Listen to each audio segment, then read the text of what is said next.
जिनका महत्वपूर्ण जिम्मेदारी भाई आदरणीय डीपी सिंह साहब, आप तो एल्डर कमेटी के चेयरमैन हैं, क्योंकि ये बहुत महत्वपूर्ण है और आज के दौर में तो और ज्यादा महत्वपूर्ण है, क्योंकि सारी दारोमदार, सारी जिम्मेदारी, सारी चुनौतियों का सामना एल्डर कमेटी को करना पड़ता है। और एल्डर कमेटी अगर सही तरीके से फंक्शनिंग करेगी तो मैं समझता हूँ अधिवक्ताओं में प्यार, मोहब्बत और मजबूती बनी रहेगी।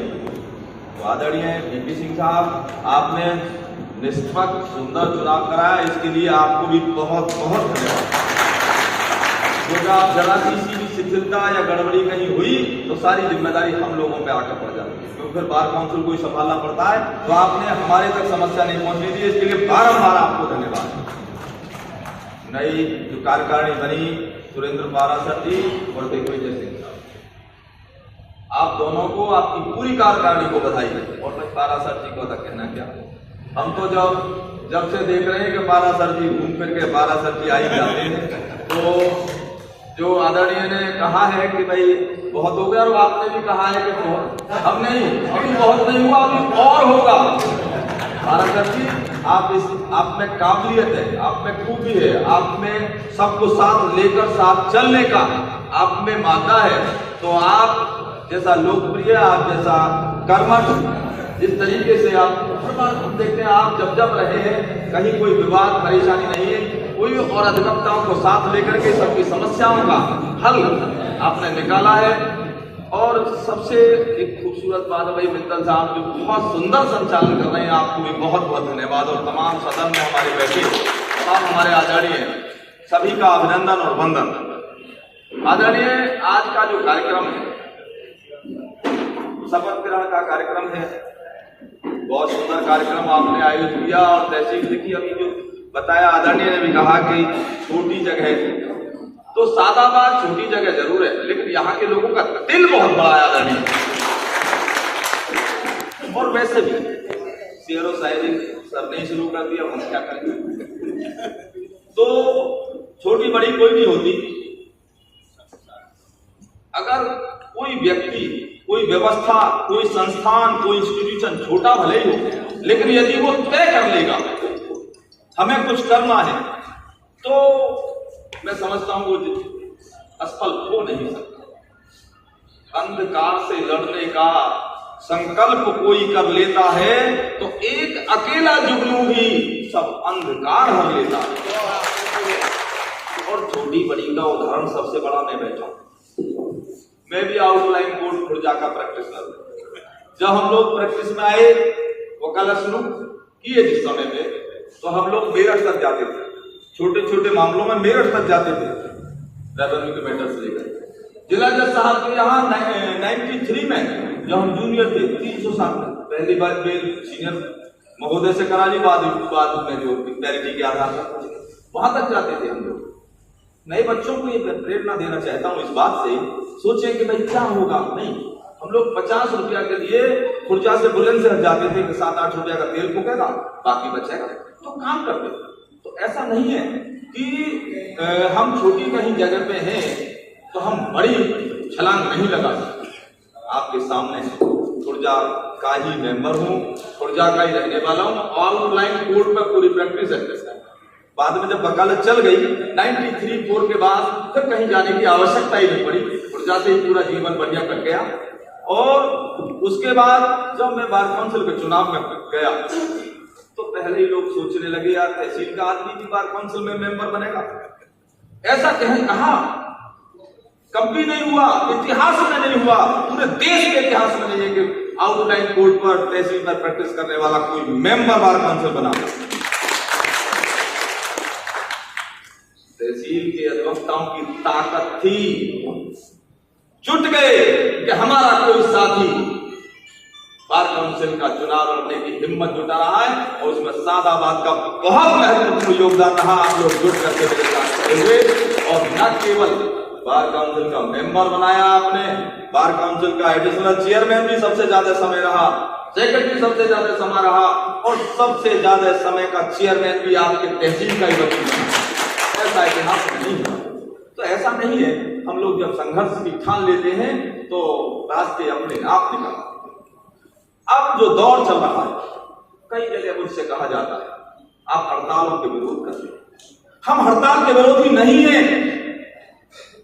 आज मौका भी सब हमारे साथी सम्मानित, क्योंकि हम आपसे हैं, आपके बिना हमारा कोई, अभी आप हाथ छोड़ देंगे, घर बैठ जाएंगे, आगे इलाहाबाद पहुंचाने का रास्ता भी आपके हाथ में है और घर बैठाने का रास्ता भी आपके हाथ में है। लेकिन मेरा एक उसूल है, वो मैं अपना उसूल नहीं है। आप पिता हैं, आपका बेटा अपने मन की बात कहे हर बार कि मेरे मन की ये काम कर दो, आपने ये कर दिया, आपने फिर कहा अब ये कर दो, आपने वो भी कर दिया। क्या उस बच्चे का भविष्य उज्जवल होगा? नहीं होगा। अगर हम अपने मन की करते रहेंगे, अभी आदरणीय ने भी कहा, बार और बहन सिक्के के दो पहलू, हमें मिलकर के चलना है। हम लोगों को का जो उद्देश्य है आत्महत्याकारी को न्याय दिलाना है, ये भी आप मान लीजिए। देखिए अब तो उस दौर आ चुका है। थोड़ी देर के लिए एक साधारण सा उदाहरण हुआ, एक डॉक्टर बहुत अच्छा MBBS, MD और जो भी डिग्रियां उसको लेकर के यहां से नहीं लंदन से लेकर के आ गया, अब बहुत बढ़िया शीशा लगा करके बड़ा शोरूम खोल करके बैठे हैं। आप गए तो भाई डॉक्टर साहब बहुत अच्छे हैं और उनका इलाज कराने जाना है, चलिए पहुंचे। जाने के बाद पता चला कि डॉक्टर साहब तो सही करेक्ट इतने बजे उठ गए, कल देखेंगे। आपको दर्द आज हो रहा था, कल के लिए कल गए। कल आप पहुंचे तो आज डॉक्टर साहब का मूड नहीं है, आज नहीं बैठेंगे, फिर टल गया। तीसरे दिन आप गए कि आज डॉक्टर साहब को क्रिकेट खेलने जाना था, आज नहीं देखेंगे, फिर टल गया। चौथे दिन भी टल गया। पांचवें दिन क्या होगा? उस डॉक्टर के यहां आप नहीं जाएंगे, आप कोई मोहल्ले का, गली का, कोई यात्रा जर्रा कोई तलाश करेंगे और अपना इलाज कराएंगे। आपको उस समस्या का निवारण चाहिए, वो डॉक्टर बड़ा करे चाहे छोटा करे। उस डॉक्टर की दुकान चल पाएगी आप बता दीजिए, उस डॉक्टर की दुकान बंद होगी नहीं होगी आप बता दीजिए।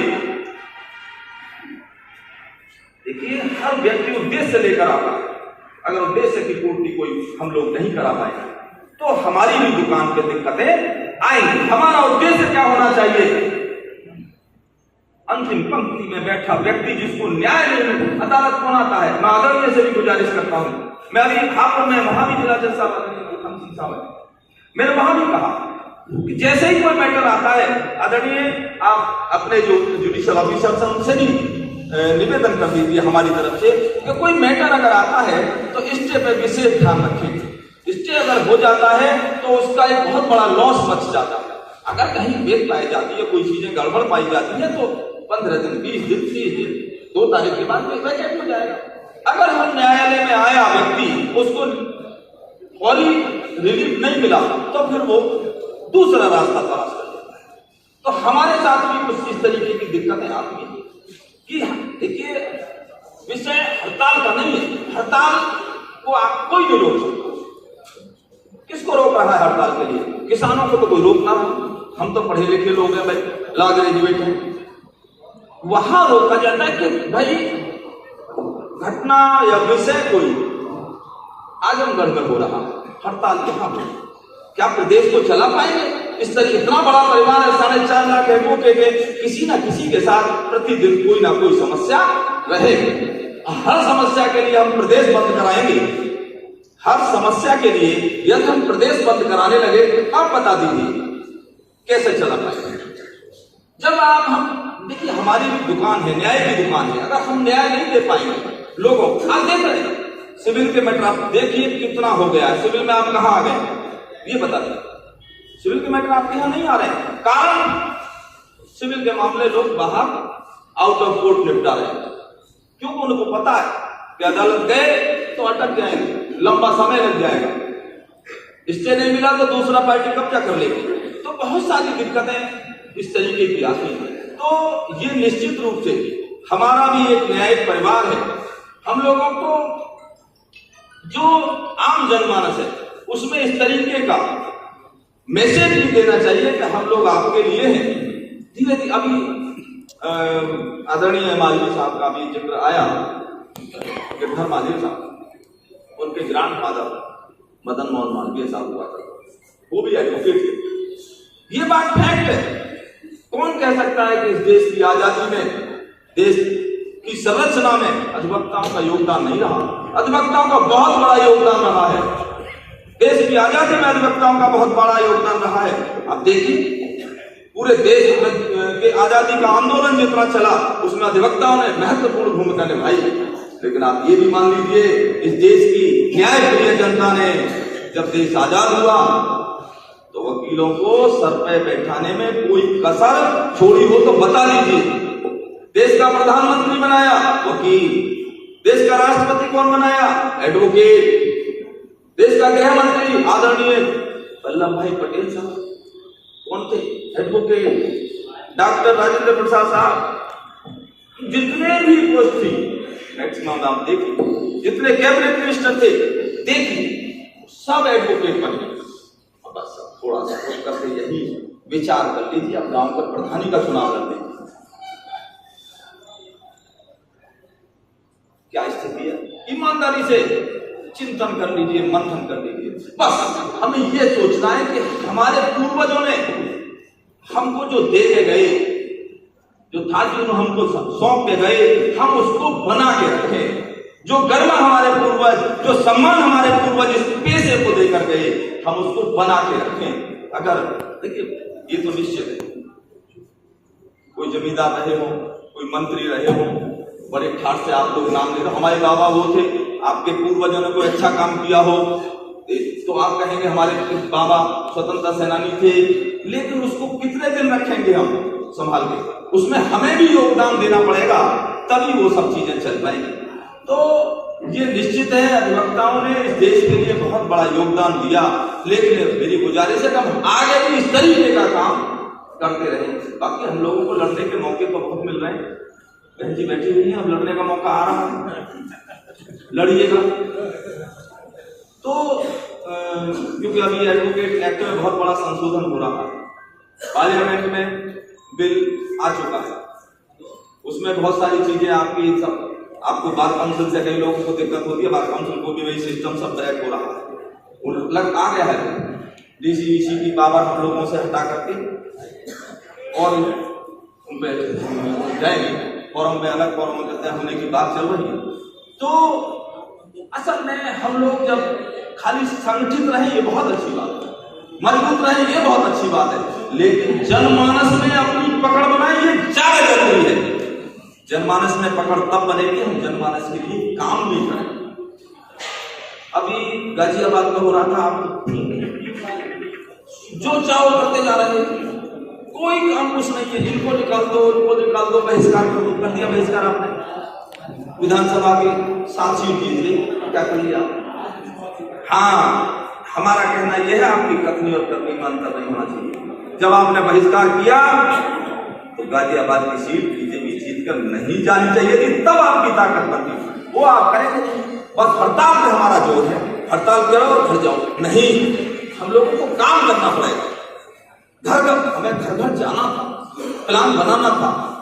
अब इस तरीके की कुछ चीजें हमको करनी पड़ेंगी। हालांकि देखिए आज का जो माहौल है, आज का जो मौका है, उनके 12 सर और दिग्विजय सिंह जी आपके प्रोग्राम में थोड़ी सी बिगड़ डाल दी, लेकिन छोड़ो, परिवार है, हम लोगों को संगठित रहना है और अपने काम के प्रति समर्पित रहना है। अपने वकालत के पेशे को बहुत ऊंचाइयों तक पहुंचाना है। अपने जो नए साथी इस पेशे में आ रहे हैं उनको साथी के रूप में इतना हम कुछ दे के जाए जैसे हमारे पूर्वज हमको दे गए। भाई आज हम 30-35 साल से तो हम भी एंजॉय कर रहे हैं, हमारे पूर्वज ही तो करके गए थे, वकालत का एक नाम बना के गए, वकील का एक सम्मान बना के गए, तो उसको आज तक हम एंजॉय कर रहे हैं। तो हम उसको नष्ट ना करें ताकि आगे आने वाली पीढ़ियों को भी हम कुछ ऐसा देकर जाएं तो उनको भी सम्मान समाज में मिले, उनको भी मंचों पर सम्मान मिले, उनको भी कारोबार मिले, उनका भी व्यवसाय मिले, उनको भी योग्यता हासिल हो। तो हालांकि कुछ चीजें हम लोगों के लेवल पे भी प्रयास किया जाए।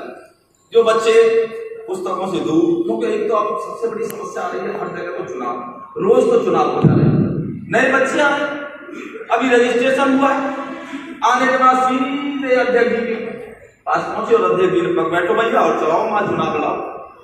ऐसी स्थिति नए बच्चों को पुस्तकों पर भी ध्यान देना। हमारी असली दोस्त जो है, हमारी असली जो तरक्की है हमारा जो असली सम्मान है वो हमारी पुस्तकें ही दिला सकती हैं, हमें और कोई ये सम्मान नहीं दिला सकता। तो मैंने अभी जैसे बताया है, हम लोग काम पे भी ध्यान दें, और रही बात जहां हमारे अधिकारों का हनन होगा, जहां हमारे इस तरीके की समस्या आएगी, हमारे किसी साथी के साथ समस्या आएगी, हम लोग निश्चित रूप से समस्या का निवारण भी करेंगे और मिलजुल कर करेंगे। और वही बहुत खुश हूँ यादव जी बैठे, आज मौका शायद नहीं मिला है, हालांकि ठीक रहा आपको नहीं मिला, आप हमको क्या सबको फीका कर देते यादव जी, अगर आप बोल जाते तो नहीं, आप ठीक रहा, नहीं हमको क्या सबको फीका कर देते आदरणीय यादव जी। इसी के साथ तमाम कार्यकारिणी को हृदय की गहराइयों से बहुत बहुत बधाई देते हुए और तमाम सदन में बैठे साथियों का अभिनंदन और वंदन करते हुए, और देखो आपको तो शिक्षा देने की जरूरत नहीं, हालांकि मैं हर जगह कहता हूँ कि मुखिया उत्साह चाहिए, खान पान चाहिए, पालन पोषण सकल तुलसी सहित विवेक, लेकिन आपको नहीं कह रहा हूँ पारासर जी, क्योंकि आप तो जो है पहले से ही सबको साथ लेकर चल रहे हैं। आपके लिए तो सबका साथ, सबका विकास, सबका विश्वास, पहले से ही आप इस तरीके का माहौल और व्यवहार लेकर चल रहे हैं, तो आपको ये जरूरत नहीं है। आपसे आशा नहीं विश्वास है कि आप तमाम साथियों की सुख दुख में साथ रहेंगे, हर साथी की समस्याओं का निवारण करेंगे, किसकी कहाँ परेशानी हो उस परेशानी का हल करेंगे, और नए अधिवक्ताओं के लिए पारासर जी जितनी पुस्तकों की जहां जरूरत पड़ेगी मैं व्यक्तिगत रूप से भी उनको उपलब्ध कराऊंगा, और जहां भी भाई नए अधिवक्ताओं के पठन पाठन की व्यवस्था आप कहीं लाइब्रेरी बनाए, जो भी बनाए, उसमें जो सहयोग मेरे लेवल पे बार काउंसिल से तो करूंगा, व्यक्तिगत रूप करूंगा, पठन पाठन को ध्यान दीजिए। इसी के साथ में